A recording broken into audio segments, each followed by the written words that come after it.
અને એ ચંદનનો લેપ ભગવાનને મહાદેવને ધરાવવાનો આવે છે. શિવજીને ચંદનનો લેપ કરવાનો, જેવી રીતે આ કાશી વિશ્વનાથમાં થાય ને, મહાદેવને ચંદનનો લેપ કરે અને પછી સાંજે પખાળ થાય ને એ પેલા બધું ચંદન લઈ લે. આ મહાદેવને જે ચંદનનો લેપ કર્યો છે ને એ બધું પાણીમાં ન જાય, એ બધું ચંદન પાત્રમાં લેવામાં આવે, ફરી પાછું ભરી લેવામાં આવે અને ભક્તોને તિલક કરવા માટે આપે, ચંદનનો પ્રસાદ આપે. અને બહુ યાદ રાખવા જેવી વાત, ક્યારેક અવસર મળે તો પોતાના જાતથી ચંદન ઘસીને અને એ ચંદનનો લેપ જો મહાદેવને કરવામાં આવે તો એ માણસને ઇન્દ્ર પણ પરાજિત ન કરી શકે એવું સામર્થ્ય મહાદેવ તેને આપે છે ને. એ શિવજી છે. એટલે શિવાલય હોય ને, ઓરસ્યો હોય, ચંદનનો લાકડો હોય અને એમાં ગંગાજળ ભેળવીને સુંદર મજાનું ચંદન નિર્માણ ચંદન બનાવવાનું હોય અને કેસરીયુક્ત ચંદન મહાદેવને ચંદનનો લેપ કરવાનો.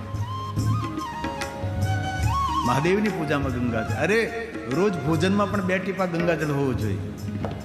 પ્રયોગ કરો 6 મહિના સુધી. તમારું જે ભોજન બને ઘરમાં, રોટલી બને, જે કાંઈ બને, ગંગાજળમાં રોજ થોડા 2 ટીપા ગંગાજળ, અથવા ભોજન બની લીધા પછી થોડું ગંગાજળનો છંટકાવ કરો. 6 મહિના તમે ભોજન કરો ને, 6 મહિનામાં આપણા ઘરના સભ્યોની વિચારધારા બદલી જાય. ગંગા જલ નથી, ગંગા અમૃત છે. ગંગાને આપણે પાણી ન કહીએ અને કોઈ દી ભૂલથી પણ ગંગા કિનારે કપડાં નીચોવા નહીં. ત્યાંના લોકો મારે, ત્યાંના સ્થાનિક લોકો હોય ને એ તરત જોઈ ગયા ને તરત આવે ને પકડીને 2 ઠોકે આપણને. એ તો માને નીચોવે છે. એટલો આદર કરે માતા ગંગાનો. ગંગાના કિનારે એ લોકો બૂટ ચપ્પલ પહેરીને પણ ત્યાંના સ્થાનિક લોકો ન જાય. એટલું ગંગાનું આમન્ય, એટલી ગંગાની આમન્ય રાખે, એટલી ગંગાની મર્યાદા રાખે છે. અને ક્યારેય પણ ગંગામાં નાવા જાઓ, આમ તો નિયમ એવો છે પહેલા બહાર નાહી લેવું અને પછી નાવા જાવ. અને ગંગાના પ્રવાહમાં ભૂલથી પણ કોઈ દિવસ શરીર ધર્મનું ભંગ ન કરવો. હું તમને એ શબ્દોમાં નહીં બોલી શકું, શબ્દો મર્યાદા હોય. ક્યારેય પણ ધ્યાન રાખવું. ઠંડા પાણીમાં નાવા પડી એટલે શરીર ધર્મનો ભંગ થાય. ઘણી વાર થાય ને, ઘણા માણસો ભંગ કરે, એ નહીં સારું, બહુ જ દોષ લાગે. તે તો માનસરોવરમાં નાવાનું બંધ થઈ ગયું. તમને ખબર નહીં હોય, પહેલાં માનસરોવરમાં નાહવાની છૂટ હતી. અમે જ્યારે ગયા ત્યારે અમે લોકો માનસરોવરમાં સ્નાન કર્યું હતું, પણ એ પહેલાં બહાર સ્નાન કરવા માટેની આજ્ઞા આપી હતી. આપણા સદગુરુ છે આ ભારત દેશની અંદર, એને અહીંયા 2 કુંડ બનાવ્યા છે, એમાં પાર્દ લિંગ મૂકેલા છે. એનો પણ નિયમ છે કે બહાર પહેલાં તમે નાહ્યા હો, પૈસા લેવામાં આવે 30 રૂપિયા, ત્યાં તો તમે નાહી લો, ત્યાંના કપડાં આપે અને પછી તમે એ કુંડમાં નાહવા જઈ શકો. સીધા નહીં. આપણા તીર્થોની પવિત્રતા રહે. હમણાં હું જબલપુર કથા કરવા ગયો, નર્મદાના તટે મધ્યપ્રદેશમાં. અમદાવાદથી 900 કિલોમીટર થાય. સવારે હું 6 વાગે નીકળું, સાંજે 6 વાગે 900 કિલોમીટર કાપી નાખ્યું. મેં પહોંચી ગયો સંધ્યા સમય.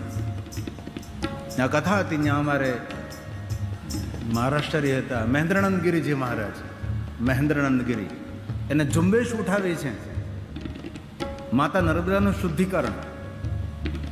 માતા નર્મદાના પ્રવાહમાં જેટલા શહેરોના પાણી ભરે છે એના માટે વિરોધાભાસ આખું એક આંદોલન શરૂ કર્યું છે, માતા નર્મદા શુદ્ધિ. અને આપણે તો માતા નર્મદા જીવા દોરી છે ને, સૌરાષ્ટ્રની તો, કચ્છની. ગામડાનું પાણી, શહેરનું પાણી, બધું જ ગટરનું પાણી માતા નર્મદામાં જાય છે. નર્મદાના જેટલા કંકર એટલા શંકર.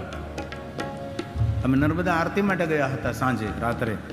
બહુ મોટી ભવ્ય આરતી થાય નર્મદાના ઘાટે. જબલપુર ક્યારેક જાઓ ને તો જાજો, સાંજે આરતી થાય. કાશીનો ભાસ કરાવે, હરિદ્વારનો અનુભવ કરાવે એવું જબલપુર. જાંબલ ઋષિનું નગર, જાંબલ ઋષિ એ જબલપુર. આ અમને અવસર મળ્યો હતો આરતીમાં રહેવાનો, આરતીમાં જોડાવાનો. તેથી નદીઓમાં કોઈ પણ પ્રકારનું ગંદુ પાણી ન જાય. નદીને આપણે મા માનીએ, નદીની પૂજા કરીએ અને એમાં આપણી બધી ગટરો જાય. કેવી અંધાધૂંધી કહેવાય, કેટલું ખરાબ કહેવાય.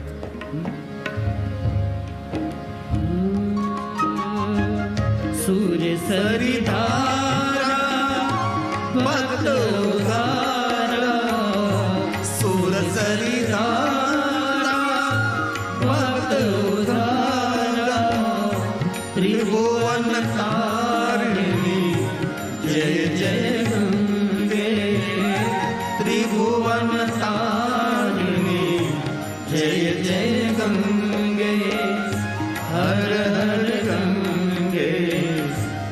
जय जय गंगे हर हर गंगे जय जय गंगे. ભગવાન મહાદેવને ગંગાજળથી અભિષેક કરવામાં આવે, સાયુજ્ય મુક્તિ મળે. કોઈ હરિદ્વારથી ગંગાજળ, ગંગોત્રીથી ગંગાજળ, ગૌમુખથી ગંગાજળ લઈ ભગવાન રામેશ્વરને ગંગાજળ ચડાવે. કોઈ હરિદ્વાર, ઋષિકેશ, ઉત્તરકાશી, ગંગોત્રી, ગૌમુખથી ગંગાજળ લાવી અને પોતાના ગામમાં જે મહાદેવ હોય તેને ગંગાજળ ચડાવે. જો શિવ ગંગાજળ, જો શિવ ગંગા જલ ચડાવા, જો શિવ ગંગા જલ ચડાવા, સાયુજ મુક્તિ ઓ નર પાવા, સાયુજ મુક્તિ ઓ નર આ પાવા. માક્ષર મહિનો ચાલે છે. આ મહિનો પવિત્ર શ્રાવણ માસની બરાબરી કરનારો મહિનો છે. માક્ષર માસ કોઈ સામાન્ય મહિનો નથી. આ જે મહિનામાં આપણે ભગવાનની કથાનું શ્રવણ કરીએ છીએ એ પવિત્ર શ્રાવણ માસની બરાબરી કરતો મહિનો છે. અનેક એવા અમારા મહાદેવના ભક્તો જે મારા સંપર્કમાં રહે છે એ બધા હરિદ્વાર એક મહિનો રોકાય ને એક મહિનામાં 5 લાખ પંચાક્ષર મંત્રનું અનુષ્ઠાન કરે. એક મહિનામાં 5 લાખ ઓમ નમઃ શિવાય મંત્રનું અનુષ્ઠાન કરે. એવા અનેક ભક્તો છે. ફોન કરીને જાય કે બાપુ જાય છે એક મહિના માટે. આપણે કેટલી માળા કરીએ છીએ, આપણે કેટલા અનુષ્ઠાન કર્યા છે, પૂછો જાતને. આપણે નકરી ફરિયાદો કરી છે, કોઈ અનુષ્ઠાન નથી કર્યા, કોઈ તીર્થમાં નિવાસ નથી કર્યો, ફરિયાદો કરી છે. ભગવાનને જે નિરંતર યાદ કરે ને એને ભગવાનને કોઈ ફરિયાદ ન કરવી પડે અને ભગવાન તમને ફરિયાદ કરવાનો અવસર પણ ના આપે. એવા ભગવાન દયાળુ છે. અને ખુશીની વાત તો એ છે કે આ કથામાં પહેલે દિવસે, અષ્ટમીના દિવસે કથા પ્રારંભ થઈ. આ કથામાં આપણી માક્ષર માસની ત્રયોદશી પણ આવશે. ત્રયોદશી વ્રત કરે હંમેશા, તાકે તન નહીં રહે કલેશા, ધૂપ દીપ નૈવેદ્ય ચડાવે શંકર સન્મુખ, પાઠ સુનાવે તો જન્મ જન્મ કે પાપ નચાવે. ત્રયોદશી પ્રદોષ આ કથામાં, આપણી કથામાં.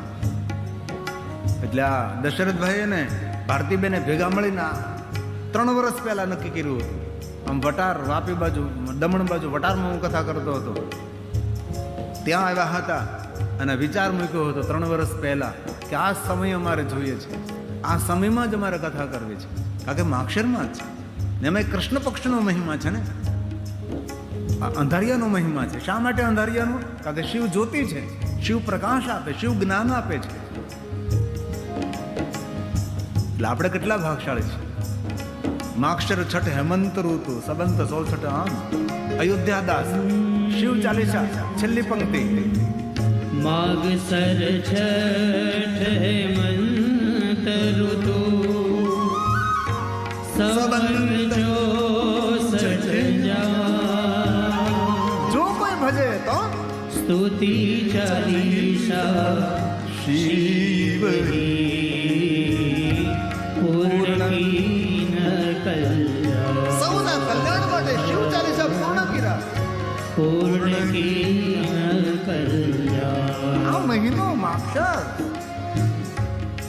નિત્ય જે ભગવાન મહાદેવના ચાલીસાનો પાઠ કરે છે એની કામના મહાદેવ પૂર્ણ કરે છે.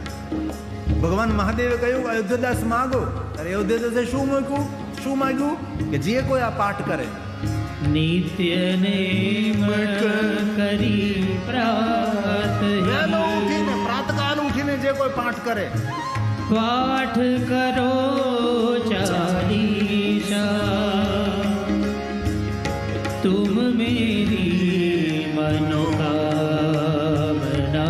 હે મહાદેવ પૂર્ણ કરો જગદીશ. ધન વિરુદ્ધ કો દેખ સદાઈ, જો કો જાસે હો પલ પાય. પૂર્ણ કરો પુત્ર હિનકર ઈચ્છા કોઈ, નિશ્ચય શિવ પ્રસાદ તે હોય.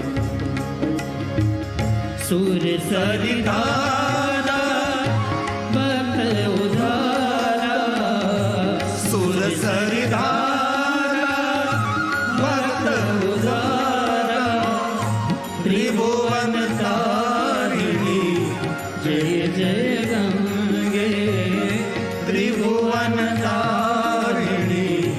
જય જય ગંગે હર હર ગંગે જય જય ગંગે હર હર ગંગે જય જય ગંગે નમામિ ગંગે જય જય ગંગે નમામિ ગંગે જય જય ગંગે હર હર ગંગે જય જય ગંગે હર હર ગંગે જય જય ગંગે હર હર ગંગે જય જય ગંગે.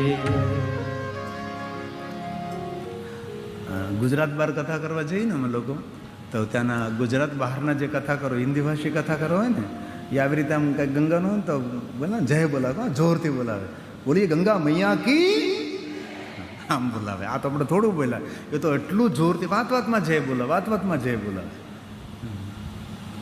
ચાલે હિન્દી બોલનારા કથા વક્તા હોય ને કથાકારો, એ બધા આમ જય બહુ બોલાવે, આમ કી ઉપર ભાર મૂકે, કી એટલે ચાવી હે ને. તો નારદજી હિમાલય પહાડ પર તપ કર્યું, દેવતાઓએ જયજયકાર કર્યો, ઋષિ મુનિઓએ જયજયકાર કર્યો છે. ઇન્દ્રને ચિંતા થઈ, કોઈ નાનો માણસ મોટું કામ કરી જાય ને ત્યારે મોટા માણસોને બહુ તકલીફ થાય કે આ ક્યાં મેદાન મારી ગયું, અમે આના કરતાં મોટા ધનપતિ માણસો છીએ ને આ નથી આ બધું થઈ ગયું.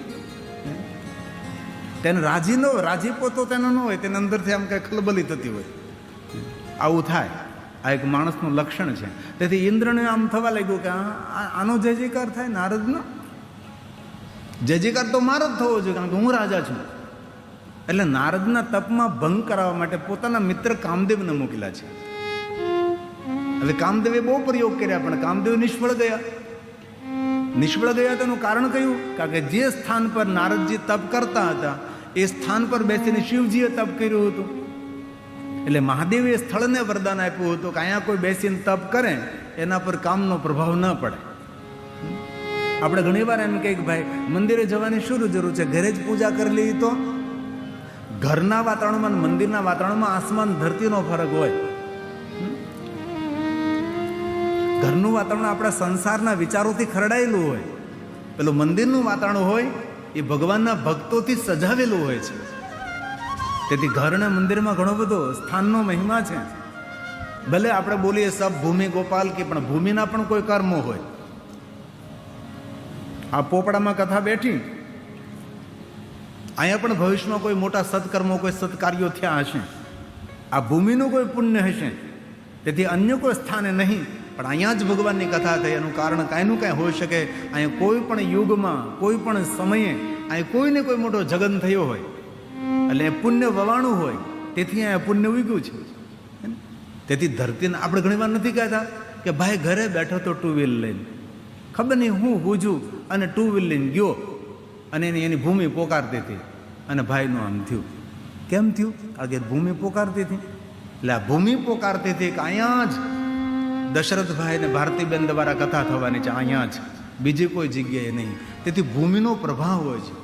તેથી જે સ્થળ પર નારદજી બેઠા છે એ સ્થળ પર મહાદેવે તપ કરેલું અને કામદેવના બાળને ભસ્મ કરેલા, અને શિવજીએ વરદાન આપેલું કે આ ગુફામાં બેસીને કોઈ પણ તપ કરે એના પર કામનો પ્રભાવ ન પડે. તેથી નારદજી ઉપર કામનો પ્રભાવ ન પડ્યો. નારદજીને એવું થયું કે મારા તપનું બળ છે. એવું ન હોય. ઘણીવાર કોઈ વક્તા કથા કહેતા હોય તો વક્તા એવું ન સમજવું કે વક્તાના કારણે કથા સફળ થઈ છે. ઘણીવાર વક્તા કરતાં જજમાનોના પુણ્ય મોટા હોય એના કારણે કથામાં સફળતા મળતી હોય છે. જે કથાના આયોજન કરતા હોય એ કેટલા પવિત્ર છે, એ કેટલા પાવન છે, એ કેટલા ભગવાન તરફ પ્રેમ ધરાવે છે. મને તો બહોળો અનુભવ છે. કારણ કે જજમાનની ભાવને જજમાનના પુણ્ય ઉપર એ કથા દિવ્યતાને પ્રાપ્ત થતી હોય છે. એ મનુબાપો એ અમારે આવો મનુબાપોને બેસાડો આગળ. અમારે મનુબાપુ છે. તમારે ફોન કરવો છે ને મારું આવતા પહેલાં, તમે શું આમ નામ સીધા આવો, અહીં કોઈ તમને આવવા નથી. પછી અમારે વડલી રાજોલાના અમારા કાઠી ક્ષત્રિય છે અને બહુ જબરાને મોટા માણસ, અમારો રાજા છે. વર્ષો પહેલાં એને કથા કરી અમારા મનુબાપુએ. કેટલાય વર્ષથી કથા પૂરીથી ત્યારના મને આમંત્રણ આપે, રોટલા ખાવા ક્યારે આવો, રોટલા ખાવા ક્યારે આવો. પણ એ આ ઓટલામાંથી નવરો થયો તો રોટલો ખાવા આ ઓટલો મને છોડતો જ નથી. અને ભગવાનને કહું છેલ્લા શ્વાસ સુધી આ ઓટલો ન છોડે એવી મહાદેવને પ્રાર્થના છે. તો હું કહેતો હતો કે ખબર ના રહી મને.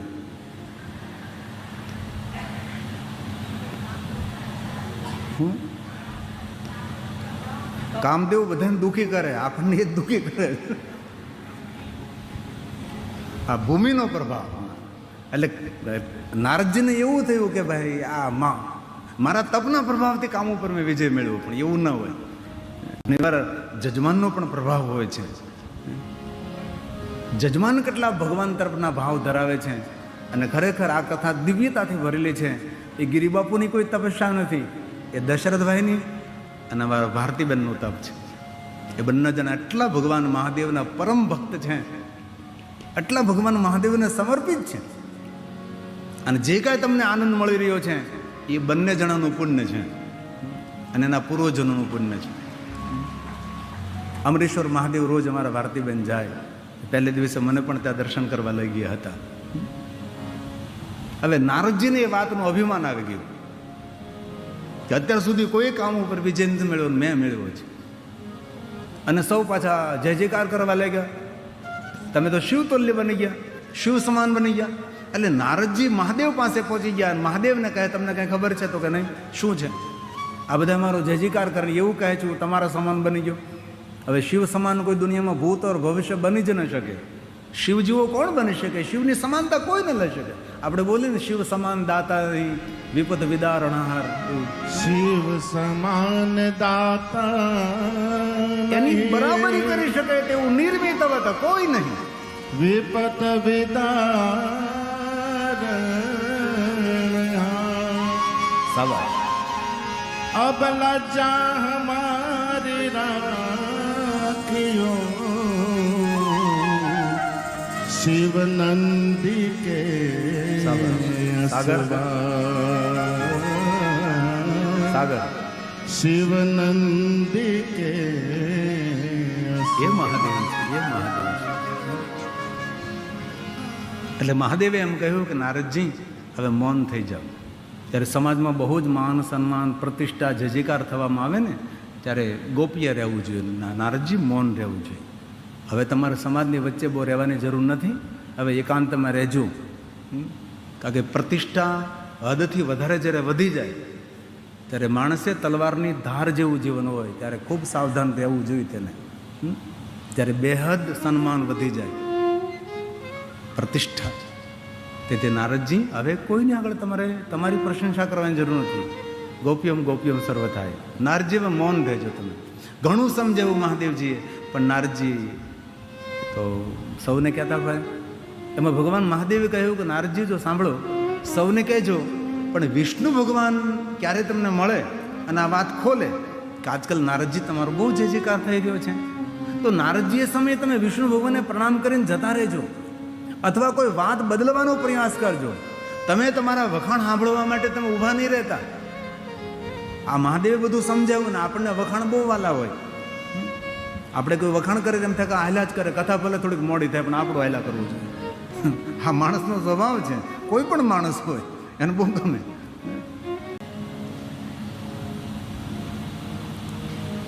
વિષ્ણુ ભગવાનની સામે ગયા અને વિષ્ણુ ભગવાને કહ્યું કે નારદજી આજકાલ તો બહુ તમારો મહિમા છે.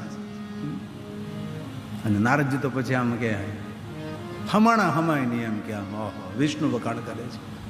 અને ભગવાને કહ્યું, વિષ્ણુ ભગવાનના મધુર વાક્યો સાંભળી વિષ્ણુ વાક્ય મિતિ શ્રુત્વા, વિષ્ણુ ભગવાનના વાક્યો સાંભળી નારદના ગર્વ જે હતો, અભિમાન હતું, અભિમાનમાં વૃદ્ધિ થઈ. અને ભગવાને ગાયું છે વિષ્ણુ વાક્ય મિતિ શ્રુત્વા નારદો ગર્વિતો મુને સ્વૃતમ સર્વમાચષ્ટ સમદમ મદ મોહિતા સમદમ મદ મોહિતા. યાદ રાખવાની આપણે સૌએ આપણું પોતાનું વૃત્તાંત જેની તેની સામે ખોલવું નહીં. ખાસ યાદ રાખજો ભાઈઓ બહેનો સૌ, આપણી જીવનની અંગત વાતો કોઈ નહીં કહેવાની. આપણું બેંક બેલેન્સ કેટલું છે કોઈ નહીં કહેવાનું. આપણી ધંધાની મોનોપોલી શું છે કોઈ નહીં કહેવાની. આપણી જીવનનું રહસ્ય અને રાજ કયું છુપાયેલું છે નહીં કહેવાનું. તમે કઈ રીતે સફળ થયા એ નહીં કહેવાનું. એના કરતાં વારસાગત હોય ને કહેવાનું. અમારે મહંત પરંપરામાં હોય ને એમ લઘુ મહંત બનાવી અમે લોકો. એ કોઈ મહંત અને એક લઘુ મહંત નિમવામાં આવે તેને બધું અમે કહીએ કે આવી રીતે આમ કરો ને આમ કરો ને આમ કરો ને આમ કરો ને આમ કરો, તેને સ્ટેપ બતાવવાનો હોય. અને જીવનની રસ ભરેલી રહસ્ય ભરેલી વાતો જેને તેને કહેવી નહીં. દુનિયા આગળ પટારો ખોલજો પણ ભૂલથી પેટ નહીં ખોલતા. અગર પેટમાં ગરી અને પછી પગ પસારે હે ને, એટલે જીવનને ખૂબ સિક્રેટ રાખજો. મારે ભણેલા ગણેલા દીકરા દીકરીઓને મારી પ્રાર્થના છે, જીવનની અને રહસ્ય ભરેલી વાત તમારા માટે સંગ્રહીને રાખજો. જેલ ચોકલેટને આમ ખુલ્લી મૂકીએ ને તો ચારે બધું કીડા મકોડા આવીને ખાવા મળે તેને. અને ચોકલેટ જ્યાં સુધી પેક હોય ને ત્યાં સુધી સુરક્ષિત હોય, કે જીવન જ્યાં સુધી તમારી પાસે સુરક્ષિત છે ત્યાં સુધી પેક રહે, બાકી કીડા મકોડા વીખી નાખે, ખાઈ જાય. ચોકલેટનું એવું જ હોય ને, ચોકલેટને ખોલીને મૂકો તો શું થાય, માખું આવે, કીડા આવે, મકોડા આવે, કેટલું ટોળા ને ટોળા આવે અને બધું સરખું કરી નાખે ચોકલેટને. જીવન પણ એવું છે, જેટલું બંધ છે એટલું સુરક્ષિત છે, એટલે કોઈને આગળ નહીં. અમારું ભજન છે, એક પંક્તિ ગાવ, પૂરા રે મળે તો રાવું રેડીએ, ન કરીએ અધૂરિયાને દરડાની વાતો. કોઈ પેટવાળો માણસ તો પેટ ખોલીએ. એક પંક્તિ ગાવ. પૂરા રે મળે તો રાવું રેડીએ, હેજી પૂરા રે મળે તો રાવું રેડીએ. પૂરા એટલે પેટવાળા માણસો, ખાનદાન માણસો, કુમારીવાળા માણસો, પ્રાણ જાય પણ વચન ન જાય આવા માણસો. તમે જે વાત કીધી છે એ વાત એના પેટમાં સંગ્રહાય રહે, એવું માણસ હોય એને આગળ પેટ ખોલાય. અને બીજી વાત, કોઈને આગળ આંસુ નહીં પાડવાના, ભૂલથી પણ નહીં. આ દુનિયામાં મજબૂરીનો લાભ ઉઠાવનારા માણસો બહુ તમને મળશે, તેથી કોઈની આગળ મજબૂરી નહીં દેખાડવાની. હું દુઃખી છું એવું કોઈને નહીં કહેવાનું, હું સુખી છું, બધું જ બરાબર છે. ધંધો થોડો ધીમો ચાલતો હોય કોઈને નહીં કહેવાનું મારો ધંધો ધીમો ચાલે છે, જોરદાર ચાલે છે, કોઈ કમી નથી, ધંધામાં કોઈ જગ્યાએ અડચણ નથી, બધું જ બરાબર છે, બધું જ બરાબર છે. તંદુરસ્તી બરાબર ન હોય તો ડોક્ટર સિવાય કોઈ નહીં કહેવાનું. માનસિકતા બરાબર ન હોય તો માનસિક રોગના ડોક્ટરને કહેવાનું. બાકી જેને તેને આગળ ચોપડા ખોલાય નહીં. ખૂબ ધ્યાન રાખજો મારા યુવાન દીકરા દીકરીઓ, કારણ કે તમારે ઘણો પંથ કાપવાનો બાકી છે હજી. ઘણી બધી અડચણો આવશે, ઘણા બધી ઠોકરો આવશે, ઘણા અપમાનો સહન કરવામાં પડશે. પડી જશો તો તમારે પોતે ઊભું થવું પડશે. જેમ કોઈ નદી નીકળે, પહાડ ઉપરથી નીચે પડે, ટેઢી મેઢી ચાલે, પથ્થરો સાથે ટકરાય, ચટ્ટાનો તોડતી તોડતી આગળ વધે અને પછી સમંદર સુધી પહોંચે. હે ને? જીવન પણ એક નદી જેવું છે, એક સુખનો કિનારો, એક દુઃખનો કિનારો, એક સન્માનનો કિનારો, એક અપમાનનો કિનારો. આ એક જલ પ્રવાહ છે. વહેતા રહેજો, વહેતા રહેજો, બંધાઈ દેશો ને તો ગંધાઈ જશો. પાણી વહેતું રહે તો પવિત્ર રહે છે, એ જ પાણીને બાંધવામાં આવે તો પાણી ગંધાઈ જાય. તેથી જીવનને વહેતું રાખજો, ચરેવીથી ચાલતા રહેજો, ચાલતા રહેજો. તેથી જીવનની રસ અને રહસ્ય ભરેલી વાતો કોઈ દિવસ કોઈને નહીં કહેવાની. ઘરની જે વાતો હોય, કુટુંબ પરિવારની પારિવારિક વાતો હોય, ઘરની દિવાલની બહાર નહીં જવી જોઈએ. એને ખાનદાની કહેવાય. આ બધું યાદ રાખજો તમે. હું તમને ખાલી માળા ફેરવવાનું નથી શીખવાડતો, સાથે સાથે મારા મહાદેવના વચનોથી જીવન જીવવાનું પણ શિવપુરાણના માધ્યમથી શીખીએ છીએ આપણે. આપણું દેશી ગુજરાતી ભજન છે. કેવા ભજનો આપણા જોવો તો ખરા તમે. હેજી પૂરા રે મળે તો રાવું રેડીએ, ન કરીએ અધૂરિયાની વાત. પૂરા રે મળે તો રાવું રેડીએ,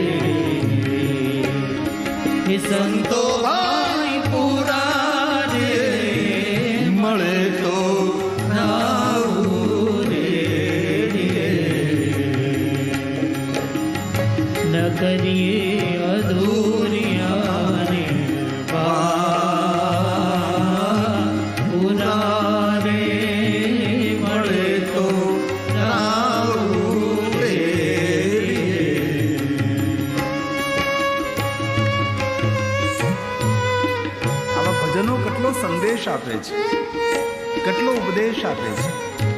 હવે તો ભજનો સાંભળવા નથી મળતા, કોઈ ગાવાવાળા નથી, હોય તો ગાલોપ છે, પડદા પાછળ છે.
કોઈને કામમાં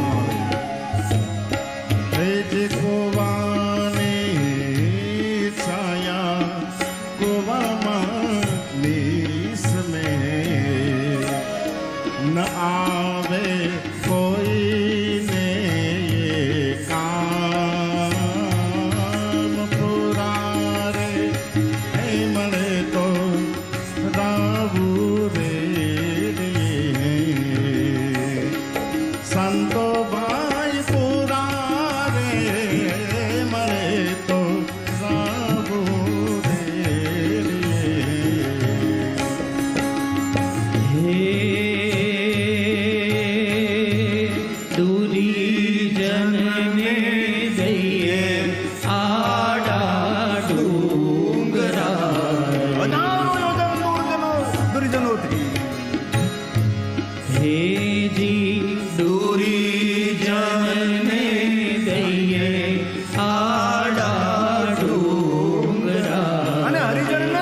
ભગવાનના ભક્તોને હરિજનને મળીએ મોઢા મોઢ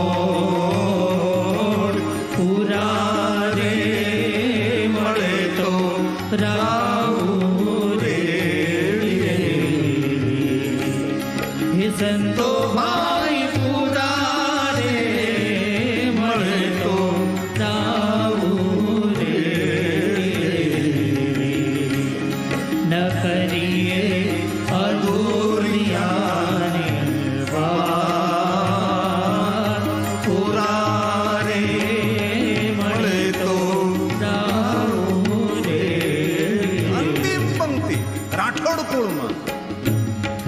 રાઠોડના કુળમાં વિરલબાઈ બોલિયા. વિરલબાઈએ લખ્યું ભજનભાઈ, હેજી રાઠોડના કુળમાં વિરલબાઈ બોલિયા. શું બોલ્યા? દેજો અમને સંત ચરણમાં વાસ પૂરા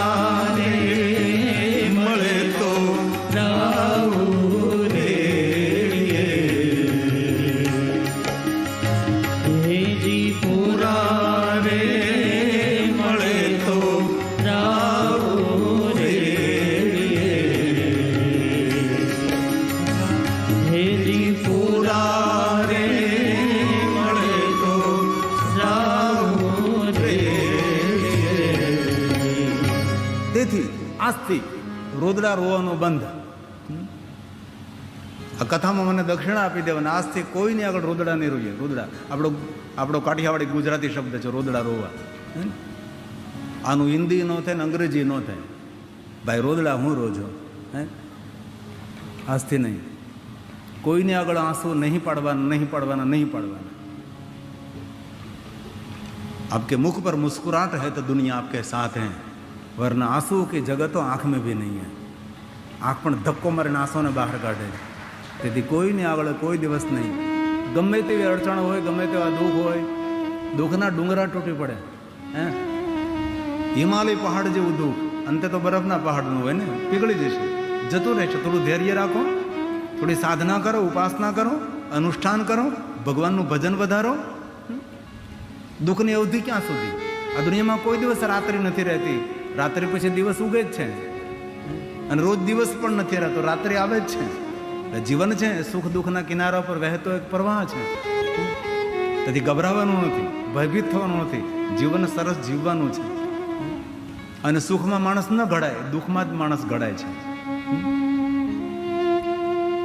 સુખમાં ઓછા ભગવાન યાદ આવે, દુઃખમાં જ પ્રભુ બહુ યાદ આવે. આવી ઘણી બધી વાતો થઈ શકે. વિષ્ણુ ભગવાનના મુખેથી વખાણ સાંભળી નારદજીના અભિમાનમાં વધારો થયો છે. તેથી કોઈ વખાણ કરતો હોય ને તો બહુ ઊભું નહીં રહેવું. વખાણને કોઈ દે વહાલા ન કરવા.